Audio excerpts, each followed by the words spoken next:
In this video, I will present Chapter 8, devoted to disability insurance, in the broader course on actuarial foundations for life and health insurance. The key question is how to model an insurance contract when the insured may move between several health and work capacity states before death. In a classical life insurance model, the main transition is from alive to deceased.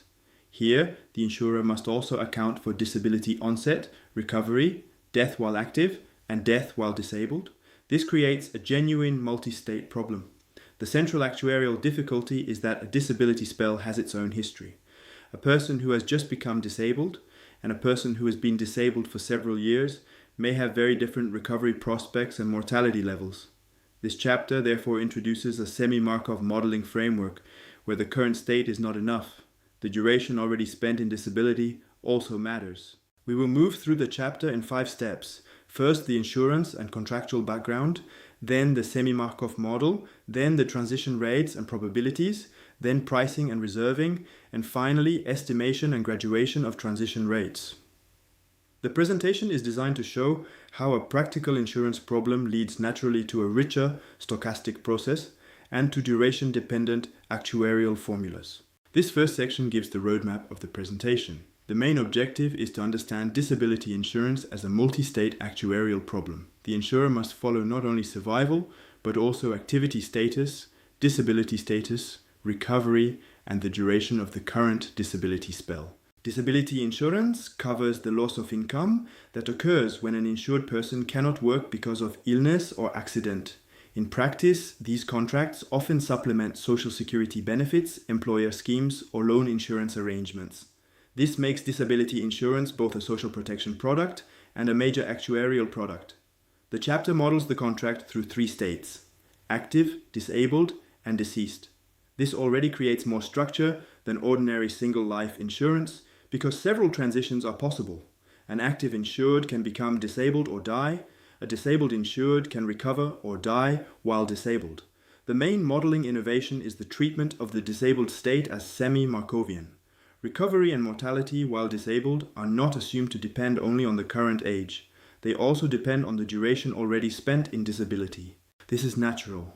Short disability spells may still have high recovery probabilities, while long spells may correspond to chronic conditions. The chapter then adapts the actuarial toolkit to this framework. Pricing is based on expected present values. Reserves depend on the current state and on disability duration. Thiele equations include an additional duration derivative, numerical algorithms are required to compute transition probabilities, and statistical methods are used to estimate and graduate age and duration-dependent transition rates. We now move to the contractual background. The purpose is to clarify what disability insurance covers in practice, why incapacity and invalidity must be distinguished, and how these definitions influence the actuarial modeling choices. Disability insurance begins with a concrete economic problem. An individual may be unable to work because of illness or accident and may lose part or all of their income. Temporary incapacity corresponds to a medically certified inability to work for a limited period. It may be partial or total, and it is often compensated through daily cash benefits. Invalidity is more persistent. In the French system, it refers to a loss of earning capacity that prevents the individual from earning more than 1/3 of the normal remuneration associated with the previous job. The French social security system distinguishes 3 categories of invalidity. The first concerns persons who can still engage in paid employment. The second concerns persons who are unable to engage in any paid employment. The third concerns persons who are unable to work and also require third-party assistance for ordinary daily activities, such as getting up, dressing, or eating. Private disability insurance complements public protection, especially in mortgage loan insurance. In that setting, death, permanent disability, and incapacity covers protect the repayment of the outstanding loan or the installments during incapacity. The contractual definition used by insurers may differ from the Social Security definition, and deferred periods are often introduced before benefits become payable, partly to limit adverse selection. A purely Markovian model assumes that the future evolution of the insured depends only on the current state, and not on how long the insured has already been in that state. This assumption is too restrictive for disability insurance. Consider 2 disabled insureds of the same age, One became disabled a few weeks ago, while the other has already been disabled for several years. Their future recovery probabilities are unlikely to be the same. In many portfolios, recovery is most likely during the early part of the disability spell, then decreases as the disability becomes more persistent or chronic. Mortality while disabled may also depend on duration. Long disability spells may reflect severe health deterioration, while early periods may include acute high-risk cases. The chapter therefore keeps the active state Markovian, but makes the disabled state semi-Markovian. Disability incidence and active mortality depend on attained age, whereas recovery and death while disabled depend on both attained age and elapsed disability duration. This modelling choice is the core of the chapter. It preserves a clear actuarial structure, but it captures a fundamental feature of disability claims. The current duration of the claim changes its future cost and its future transition probabilities. The next part introduces the semi-Markov model itself. We first read the diagram, then define the state and duration process, and finally describe how instantaneous rates, sojourn probabilities, transition probabilities, and numerical recursions are constructed. The figure presents the three-state disability insurance model. The insured begins in the active state. From this state, two transitions are possible. The insured may enter disability, or the insured may die while still active. Once the insured is disabled, two transitions are again possible. Recovery brings the insured back to the active state, while death while disabled leads to the deceased state. The deceased state is absorbing because no further insurance state transition is possible after death. The double arrow between active and disabled is crucial. It means that disability is not necessarily irreversible. Recovery may occur, and after recovery, the insured may later become disabled again. This is why disability insurance is more complex than a simple life insurance or long-term care model with irreversible dependency. Each transition has a direct cash flow interpretation. Premiums are generally paid while active. Disability benefits are paid while disabled, possibly after a deferred period. Recovery may stop benefit payments and restart premium payments. Death terminates the disability path and may also trigger a separate death benefit depending on the contract. The diagram therefore summarizes both the stochastic process and the financial logic of the insurance product. The model is represented by a bivariate process. The first component records the state occupied at time t, active, disabled, or deceased. The second component records the duration already spent in the current state. The displayed definition says that duration is the longest backward time interval over which the state has remained unchanged. Whenever a transition occurs, this duration is reset to 0, and then it increases as long as the insured remains in the same state. This is especially important in the disabled state. The event where the insured is disabled with duration z means that the insured is aged x plus t, and that the current disability spell started z years earlier. The model assumes that only the current disability spell affects the future. Previous disability spells do not enter the transition rates once a new state has been reached. The marginal state process alone is not Markovian because knowing only that the insured is disabled is not enough to determine future recovery and mortality. However, the pair formed by the state and the duration is Markovian. This is the key idea of semi-Markov modeling. By enlarging the state description, we recover a Markov structure while retaining duration dependence. The four transition rates describe the local movements of the insured through the model. The disability incidence rate is the instantaneous intensity with which an active insured aged x plus t becomes disabled. The active mortality rate is the instantaneous intensity with which an active insured dies before entering disability. Since the active state remains Markovian, these two rates depend only on attained age. The other two rates apply after disability has begun. The recovery rate is the instantaneous intensity with which a disabled insured returns to the active state. The disabled mortality rate is the instantaneous intensity with which a disabled insured dies. Both depend on attained age and on the current disability duration. This distinction has a strong actuarial interpretation. Incidence is a frequency question among active lives. recovery and death while disabled are continuation questions for claims already in payment or potentially in payment. Once these rates are specified, either from assumptions or from experience data, they generate all transition probabilities needed for valuation. They are also the quantities that must later be estimated and graduated. The notation therefore separates the main sources of risk: onset, recovery, mortality while active, and mortality while disabled. The total exit rate from the active state is obtained by adding disability incidence and active mortality. This is because an active insured can leave the active state in only two ways: by becoming disabled or by dying. Similarly, the total exit rate from disability is the sum of the recovery rate and the mortality rate while disabled. These total exit rates allow us to approximate sojourn probabilities over a very short time interval. Over a small interval, the probability of remaining active is approximately 1 minus the active total exit rate multiplied by the interval length. The same idea applies to remaining disabled, using the total exit rate from disability at the relevant age and duration. The probability of more than one transition over such a short interval is negligible and is represented by a smaller order term. This local approximation is the bridge between continuous time intensities and discrete numerical calculations. It is also the basis of the actuarial recursions used later. By applying these approximations step by step, one can propagate probabilities across states and duration classes without solving the full continuous time system directly. The sojourn probabilities are the probabilities of remaining continuously in the same state over a future period.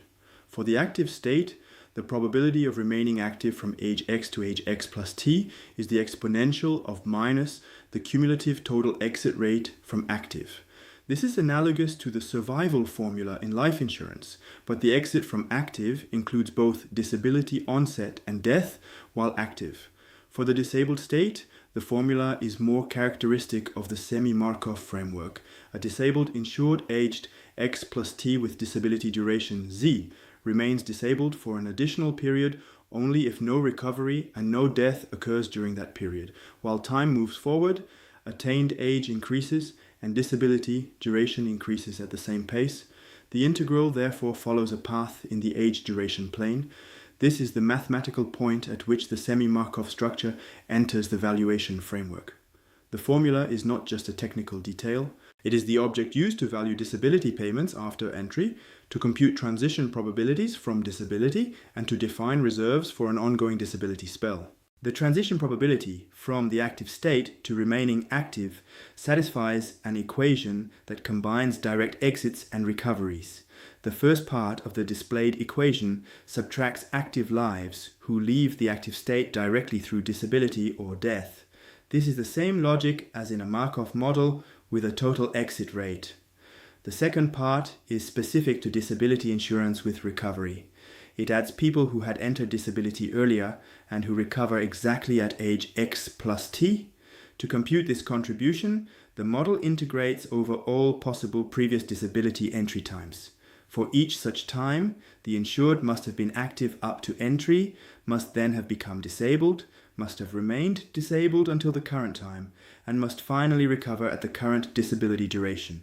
The duration argument is therefore the time elapsed since the entry into disability. This integral term explains why direct solution is computationally demanding. The model must keep track of how long each disabled life has already spent in disability. This is precisely the reason for using discretization methods such as Waters' algorithm. Waters' algorithm provides a practical way to compute the probabilities needed for valuation. Time is discretized with a step delta, often chosen in relation to weeks because disability deferred periods and claim durations are naturally measured in weeks. At a given age y, the algorithm stores the probability of being active and the probability of being disabled with duration belonging to each duration interval. The notation for disabled probabilities therefore contains an age and a duration class index. As the recursion advances by one time step, disabled lives who remain disabled move from one duration class to the next. During the same step, some disabled lives recover and return to the active state, while others die. New disability cases enter the first duration class. For long durations, the algorithm introduces an ultimate duration class based on the assumption that recovery and mortality rates become constant beyond a threshold duration. Starting from an insured active at policy inception, the recursions compute active probabilities, disabled probabilities by duration, and total disabled probabilities on the grid. This transforms a complex semi-Markov problem into a sequence of actuarial table calculations. We now turn to valuation. Once transition probabilities are available, the chapter derives expected present values, premium rates, state-dependent reserves, and Thiele equations adapted to disability duration. The pure single premium is the expected present value of future disability benefits. The formula on the slide is best understood by conditioning on the time at which disability first occurs. The outer integral considers all possible disability entry times between policy inception and the end of the contract. For a disability entry at time t, the insured must first remain active until t, and then enter disability with the disability incidence intensity at age x plus t. Conditional on this entry, the inner integral values all future disability payments. These payments are weighted by the probability that the insured remains disabled after entry and are discounted to the origin. The payment function may depend on both calendar time and duration of the disability spell. This is useful for modeling deferred periods, duration-dependent benefits, and possible jumps in benefit payments. When benefits do not depend on duration, the formula simplifies to an integral involving the probability of being disabled at each future time. Premiums are usually due only while the insured is active, because premium waiver applies during disability. The equivalence principle then balances the expected present value of benefits with the expected present value of active state premiums. When both the premium rate and the disability annuity rate are constant, the equivalence principle can be expressed through two annuity factors. The first annuity factor is the present value of one unit paid continuously while the insured is active. It represents the value of the premium paying period. The second annuity factor is the present value of one unit paid continuously while the insured is disabled. It represents the value of the benefit paying period. The premium rate is then the benefit rate multiplied by the ratio of the disabled state annuity value to the active state annuity value. This formula has a simple interpretation. A contract is more expensive when the expected discounted time spent disabled is large relative to the expected discounted time spent active. Although the expression is compact, the quantities inside it remain model dependent. The active and disabled probabilities used in the annuity factors are computed through the semi-Markov transition structure. Waters recursions provide one way to obtain these probabilities numerically. The chapter also mentions an alternative direct approach due to Levickson, Frostig, and Bisciutti, where premiums are evaluated without first computing all transition probabilities. Mathematical reserves depend on the current information available about the insured. For an active insured, the reserve is the expected present value of future disability benefits minus the expected present value of future active state premiums, conditional on being active at the valuation date. This reserve includes the possibility of becoming disabled in the future and then receiving benefits. For a disabled insured, the reserve is different because the claim has already started or may soon generate payments. The disabled reserve depends on the valuation time and on the duration already spent in disability. This duration dependence is essential. Two disabled insureds with the same attained age may have different reserves if one has been disabled for 1 month and the other for several years. The recovery probability, mortality level, and expected benefit duration may differ substantially. When an active insured becomes disabled, the insurer must set up the disabled reserve at duration 0. If a disabled insured recovers, future premiums may resume and future disability risk must again be assessed from the active state. The reserve therefore follows the insured's state and, in disability, the current duration of the spell. Thielen's equations describe the local variation of reserves. The active state equation has the familiar multi-state form. The reserve earns interest, premiums are collected, and the transition into disability requires the insurer to replace the active reserve with the disabled reserve at duration 0. Death while active releases the active reserve because no further disability benefits are payable after death. The disabled state equation is the distinctive one. Since the disabled reserve depends on both valuation time and disability duration, its continuous variation includes two derivatives, one with respect to time and one with respect to duration. This second derivative reflects the fact that, as time passes, the disability spell automatically becomes longer. Future recovery and mortality intensities therefore change along the duration dimension. The equation also subtracts the disability benefit rate, accounts for recovery back to the active state, and releases the reserve on death while disabled. This is the main reserving consequence of the Semi-Markov framework. A claim reserve in disability insurance is not only age-dependent and time-dependent, it is also a function of the elapsed duration of the current claim. The next section concerns calibration. The transition rates used for pricing and reserving must be estimated from observed portfolio movements and then graduated to obtain stable actuarial assumptions. The non-parametric estimation principle is simple. Under piecewise constant rates, accrued transition rate is estimated by dividing the number of observed transitions by the corresponding exposure to risk. For disability insurance, the exposure definition is more demanding than in simple mortality estimation. For active lives, exposure by age is used to estimate disability incidence and active mortality. For disabled lives, exposure must be classified jointly by attained age and disability duration, because recovery and death while disabled depend on both variables. The chapter also emphasizes deferred periods. Since policyholders may choose deferred periods, this choice may reveal their private perception of risk. For this reason, recovery rates are often graduated separately by deferred period. Accrued rates are generally too volatile for pricing and reserving, especially when the number of transitions is small at long durations or high ages. Poisson regression with an exposure offset provides a natural graduation framework. Age and disability duration should be treated as continuous variables to avoid overparametrization.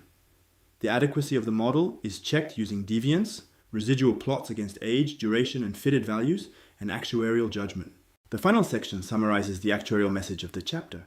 Disability insurance illustrates why Semi-Markov modeling is practically useful. It improves realism, but it also increases computational and statistical complexity. Disability insurance requires a model with repeated movements between active and disabled states. This is fundamentally different from simpler irreversible life insurance models. Recovery is not a secondary feature. It determines the duration of benefit payments, the possible resumption of premiums, and the evolution of reserves. Semi-Markov modeling improves realism by allowing recovery and disabled mortality to depend on the duration already spent in disability. This is the central actuarial feature of the chapter. The price of realism is computational complexity. Transition probabilities require duration tracking, numerical recursion such as Waters' algorithm, direct premium algorithms, and reserves depending on both valuation time and disability duration. Practical management also goes beyond formulas. Insurers must pay attention to underwriting, deferred periods, benefit limitations, medical assessment, claims monitoring, and economic conditions. The chapter stresses that disability is an evolving risk. Some diseases recede with medical progress, while other less objectively measurable conditions, such as back pain or headache-related disorders, may become more prominent. In some contexts, such pathologies may represent a large share of work stoppages. Disability insurance therefore requires both rigorous actuarial modeling and continuous adaptation of products and claim management practices.